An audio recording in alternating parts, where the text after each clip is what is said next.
آپ صلی اللہ علیہ وسلم نے فرمایا کہ پیٹ بھر کر نہ کھاؤ اور کھانے پر کھانا نہ کھاؤ، اس لیے کہ یہی مرض بیماری کا سبب ہے۔ ہم اتنا کھا سکیں جتنا کہ ہمارے پیٹ کی ضرورت ہے، کھانے کو انجوائے کرتے ہوئے یعنی لطف لیتے ہوئے آپ نے کھانے کو جو ہے وہ لینا ہے۔ گرم گرم کھانے سے آپ صلی اللہ علیہ وسلم نے سختی سے ممانعت فرمائی، کھانا کھانے سے آدھا گھنٹہ پہلے جو ہے وہ پانی پینا چاہیے۔ انسان کی زندگی میں غذا کی اہمیت سے کوئی انکار نہیں کر سکتا ہے۔ یہ وہ عظیم نعمت ہے جو نہ صرف ہمارے جسم کی نشو و نما کرتی ہے بلکہ زندگی کو قائم و دائم رکھنے کے لیے بھی بہت ضروری ہے۔ لیکن دین اسلام کی خاص بات یہ ہے کہ اس نے ہمیں زندگی کے ہر شعبے میں رہنمائی دی ہے، حتیٰ کہ کھانے پینے کے آداب بھی بڑے واضح انداز میں ہمیں بتائے ہیں۔ اگر ہم دین اسلام کے بتائے گئے سنہری اصولوں کے مطابق کھائیں اور پئیں تو یہی خوراک ہمارے لیے صحت، طاقت اور سکون قلب کا باعث بن جاتی ہے۔ لیکن اگر ہم لاپرواہی، بے احتیاطی اور غیر مہذب طریقہ اپنائیں تو یہی خوراک جو اللہ تعالیٰ کی نعمت ہے اور توانائی کا ذریعہ ہے،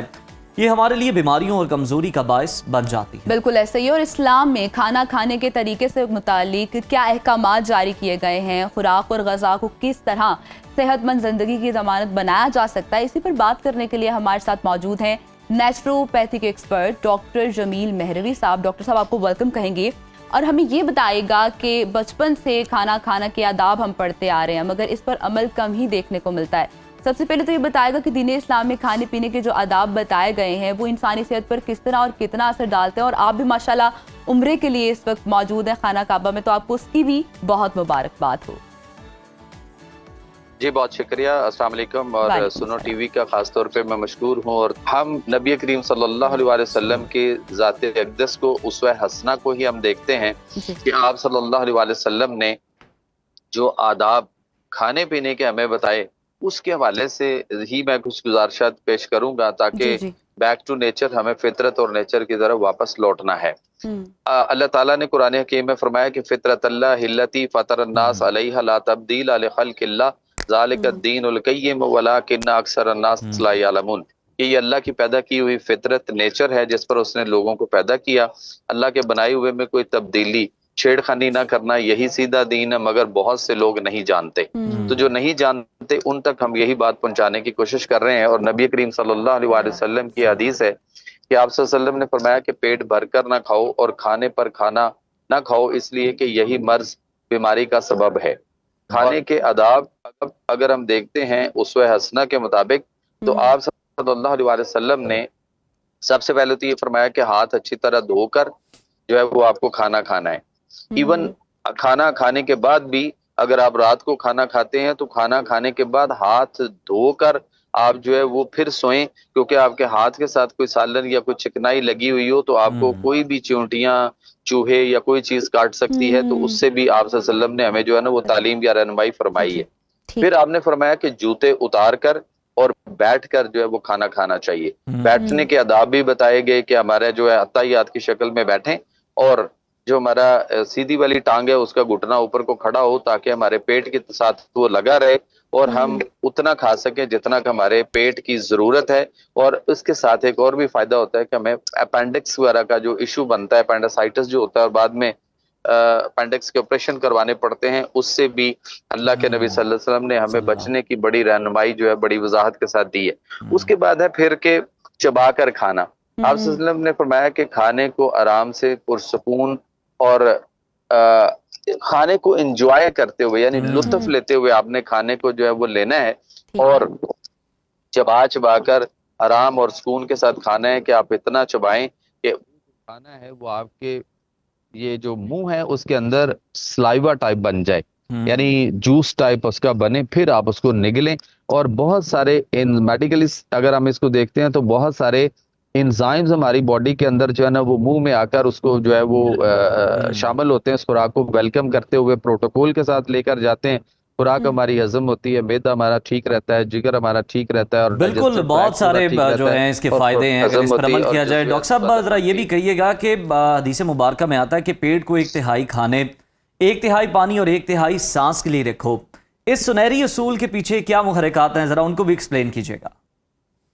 سر اس کا یہ فائدہ ہے کہ ہمارے ہاں جو گیسز، ایسیڈیٹی، تذابیت ہوتی ہے وہ نہیں ہوتی، اور دوسری بات یہ ہے کہ اس کو قرآن کے اندر بھی اللہ تعالیٰ نے فرمایا کہ کلوا واشربوا ولا تسرفوا، کھاؤ پیو اور اسرافات سے تجاوز نہ کرو. اور اسی مدینہ شریف میں یہیں پہ روزہ رسول پہ جہاں ہم کھڑے ہیں یہاں پہ صحابہ نے پوچھا یا رسول اللہ صلی اللہ علیہ وسلم یہ اسراف حد سے تجاوز ہمیں کیسے پتہ چلے گا؟ تو آپ نے فرمایا کہ مومن جو ہے وہ ایک آنت بھرتا ہے اور 6 آنتوں کو خالی رکھتا ہے، جبکہ مشرک جو ہے وہ 7 آنتوں کو بھرتا ہے، جس سے نہ صرف شہوت کا وہ غلبہ بلکہ بہت ساری بیماریوں کا سبب بھی بنتا ہے. تو ہمیں اسوہ حسنہ کی طرز زندگی جو ہے ہمیں اس کو جو ہے وہ اپنانا پڑے گا. یہ ہم جو جانوروں کی طرح سے کھاتے ہیں اور ہر وقت کھاتے رہتے ہیں اس سے ہمیں اپنے آپ کو بچانا ہے. اور جوتے اتارنے کا بھی جو حکم دیا گیا وہ بھی بڑی کمال کی چیز ہے اس کے پیچھے بھی، کہ آپ جب جوتے اتار کر اپنے پاؤں زمین کے ساتھ ٹچ کرتے ہیں اور بیٹھ کر کھاتے ہیں اور آپ کے وہ جو